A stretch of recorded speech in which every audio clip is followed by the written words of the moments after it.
Have you heard about that big fuss between the National Association of Realtors and a bunch of home sellers? It's been all over the news lately. Let me break it down for you. Come on back.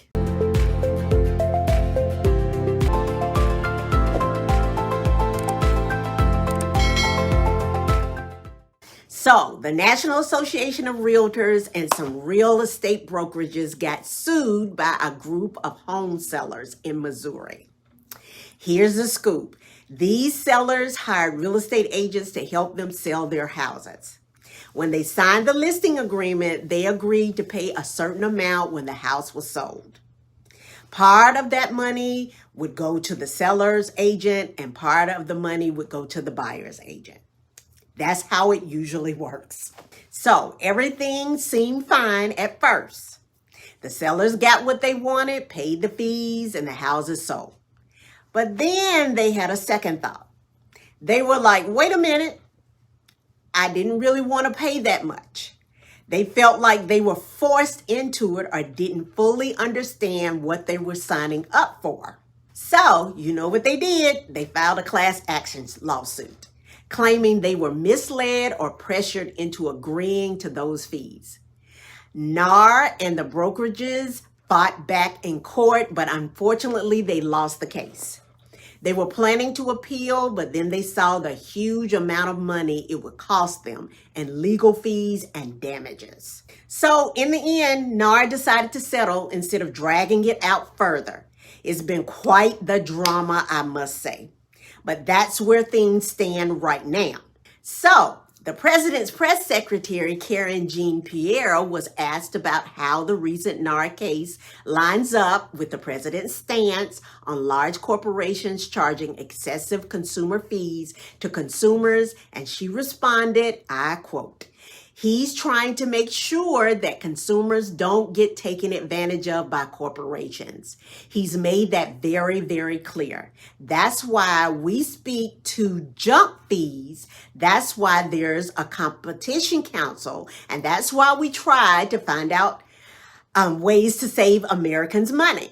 You know, we're talking about billions of dollars that Americans have to pay because of the junk fees, because we don't want to see corporations not passing on their wealth, but they have been able to incur to the consumers. So it is very important. The president has always said he's going to stand up for Americans, and he believes corporations obviously should pay their fair share here and not treat Americans like suckers. He has said that over and over again, unquote. So, of course, I was a little taken aback by what the White House press secretary said about calling our commission fees junk fees. And I'm sure most other realtors were too. Let me walk you through what I do to make sure that my clients are covered every step of the way. First off, I connect them with a reliable, reputable lender so they don't face any last-minute loan issues. I break down their out-of-pocket expenses up front so there are no surprises. Then I help them line up inspections, whether it's for the roof, the pool, or general property, to ensure they know exactly what they're getting into. And I'm there every step of the way.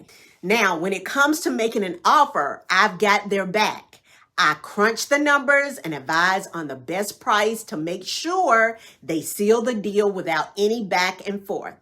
Now, sometimes back and forth has to happen, but most of the time it doesn't.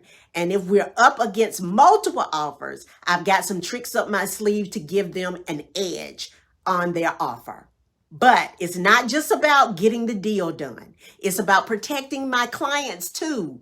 I keep them on track with deadlines and make sure they understand their contractual obligations every step of the way. I mean, imagine missing out on your dream home because of a technicality. That's a nightmare. I won't let that happen to my clients. When that due diligence time is about to expire, I let my client know that if they want to back out, now is the time, because in the state of North Carolina, a buyer can back out of a contract before the expiration of that due diligence period. And then they will get back their earnest money deposit. But if they back out after the due diligence period is over or expired, they can be found in breach of that contract for non-performance. I also remind them that investing in a pro like myself is crucial. Just like sellers hire agents to sell their homes, buyers need someone in their corner too. It's about making informed decisions and investing in quality rather than just settling for what's easy or cheap. So for those of you that are feeling frustrated, ask yourself, are you mad at us as professionals, or are you mad at yourself for not investing in a smoother, more secure process? It's like grabbing a free burger from Wendy's. It might do the job, but it's not exactly gourmet. Sometimes it's worth paying a bit more for a juicy grass-fed burger from a place that knows their stuff. After all, quality and peace of mind are worth the investment. Now, another thing, just for your information, there's a big difference between a real estate agent and a realtor. So being a real estate agent is just the job title, but a realtor is someone who is part of the National Association of Realtors. They have a code of ethics that we must adhere to that says, and I quote, when representing a buyer, seller, landlord, tenant, or other client as an agent, realtors pledge themselves to protect and promote the interests of their client. This obligation to the client is primary, but it does not relieve realtors of their obligation to treat all parties honestly. When serving a buyer, seller, landlord, tenant, or other party in a non-agency capacity, realtors remain obligated to treat all parties honestly. So we are not performing our duties trying to take advantage of any client. We are trying to get a good result for both buyer and seller by overseeing the negotiations between the two parties to find a middle ground that all parties can agree upon based on their individual objectives. Now, joining the National Association of Realtors isn't mandatory unless your brokerage said so.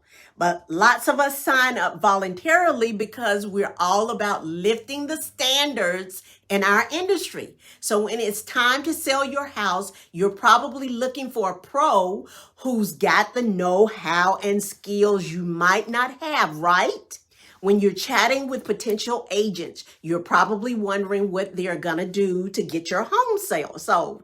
And hey, let's clear something up. There's this myth that real estate fees are set in stone at around 6%. But that's not the case. That is a lie. It varies from place to place depending upon what city or state you live in. Like what's reasonable and customary in one city might be totally different somewhere else. Imagine you're in the market for a new job. You know what your skills are worth, right? So if someone offers you less than that, you're gonna push back. Same deal with real estate fees. It's all up for negotiation. I can't say that enough. I've even not collected all of my commission in the past so that my buyer did not have to come out of pocket because they were really low on cash. It's all about finding a fair deal for everyone involved. So don't stress so much about the numbers too much. Find an agent who's got your back and knows how to work the system to get you the best possible deal. So now let's talk about those online forms you fill out when you're looking for a real estate agent online. Ever felt like you were drowning in calls afterwards? Well, here's a simple fix. Stop using those sites and filling out those forms. See, if agents aren't getting any leads from those platforms, they'll stop paying for them. It's just not worth the investment. They pay a lot of money to get leads from those platforms. So why don't you instead try doing a little investigating on your own? Google best realtor near me and start digging. Check out their YouTube, Instagram, TikTok, all their social media, see what they're all about. Read up on their blog, scope out their website, and pore over their Google reviews. It's like doing your homework before picking a partner for a group project, except this project is selling your home or buying your next home. Usually because of my YouTube channel, when a person calls me and says, we want you to help us buy our house, I usually don't have to do a lot of twisting their arm to get them to pick me over another realtor. They've already chosen me because of the way that I promote myself with my YouTube channel. So I'm not afraid to tell them we now have to sign an exclusive buyer agency agreement before I can show you any homes. Maybe no one's ever asked you to do that before, but as of mid-July 2024, because of this NAR lawsuit, you will have to and you must sign that agreement. You must have a signed buyer agency agreement with one particular agent, and this is how much I'm going to charge you for my services. I have no problem having that discussion with any buyer. So, all right, let's talk about strategy from the seller's perspective. Picture this. You're selling your home, and your goal is to reel in as many potential buyers as possible. Makes sense, right?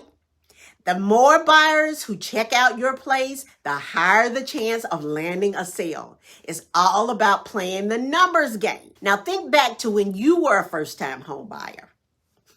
Money was tight, right? Because I know it was for me. Saving up for that down payment felt like climbing a mountain with no rope. You probably even asked the seller to cover some of your closing costs to ease the financial strain, which I did. And let's not forget about the nail-biting moment when you had to scrape together cash for a home inspection. When I purchased my first home, I didn't have money for a home inspection. And my real estate agent did not even impress upon me how important it was for me to get one. So here's the thing. For many first-time home buyers, paying for their own representation on top of everything else can feel like adding insult to injury. It's not that they're against it. They're just trying to keep their heads above water. They're navigating uncharted territory, and they're relying on professionals like myself to guide them through, to show them exactly what they need to do. Sure, there are people out there who have a chunk of change stashed away, $100,000 or more. I applaud them. But for most, breaking into the housing market is a financial tightrope act. Imagine thinking you need $20,000 for closing, only to find out it's closer to $30,000. Talk about a panic attack waiting to happen. That's why having someone in your corner guiding you every step of the way is crucial. It's like having a trusted co-pilot on a turbulent flight. So let's cut first-time home buyers some slack. They're doing their best in a daunting market, and having a realtor by their side can make all the difference in the world. Now, here's the thing. You don't have to hire a professional if you don't want to. Seriously, no one's forcing anyone's hand to hire a professional to buy or sell real estate. You could sell your own home or represent yourself when trying to negotiate to buy your next home. Just like you might paint your own walls inside your house. But think about it. Is it worth your time and effort? Maybe, maybe not. Sometimes it's worth paying for someone else's expertise, especially when it is the middle of the summer and 90 degrees outside. I mean, is it worth it to do it yourself? Some may argue, yes, it is to save money, but there are a greater number that would beg to differ because their time is more valuable to them. Now, hey, let's address the elephant in the room, which is commissions. Why do people get all bent out of shape about realtors making money to earn a living? Your electrician charges you, right? Your hairdresser does too. Even the person who paints your house expects payment for their work. It's just business. And the proposed final settlement of the NAR agreement, the two big takeaways is the exclusive buyer agency agreement must be signed and in place before we can show property. And the commissions to the buyer agent will no longer be put in the multi-listing service for each property for buyer's agents to see. Commissions being offered will no longer be found in the MLS. So let's drop the double standard. Realtors aren't villains for earning a living. They're professionals offering a service. And if you appreciate that service, show them some love. Who knows, you might need their help again someday. So, come mid-July, we as realtors will be required to have a signed exclusive buyer agency agreement in place. So before a house is shown to a potential buyer, that agreement will have to be in place at the start of the process because of the NAR settlement with no exceptions. It used to be that we could show homes to our heart's content to buyers without having the exclusive buyer agency agreement signed. But no more. The buyer will have to pick a realtor to represent them by signing that agreement before any homes are shown. So you know what? At the end of the day, I firmly believe that if you are a citizen of this United States of America and you want to own a piece of property, you should have that chance. As realtors, we're not just pushing paperwork or just opening doors. We are champions of dreams. Every day we're out there battling to make the dream of home ownership a reality for so many people that desire that. I am really passionate about helping people, not just buy a home, but build wealth, create generational prosperity, and become savvy property investors. Whether it's your first home or your fifth home, I want that opportunity for everyone who dreams of it.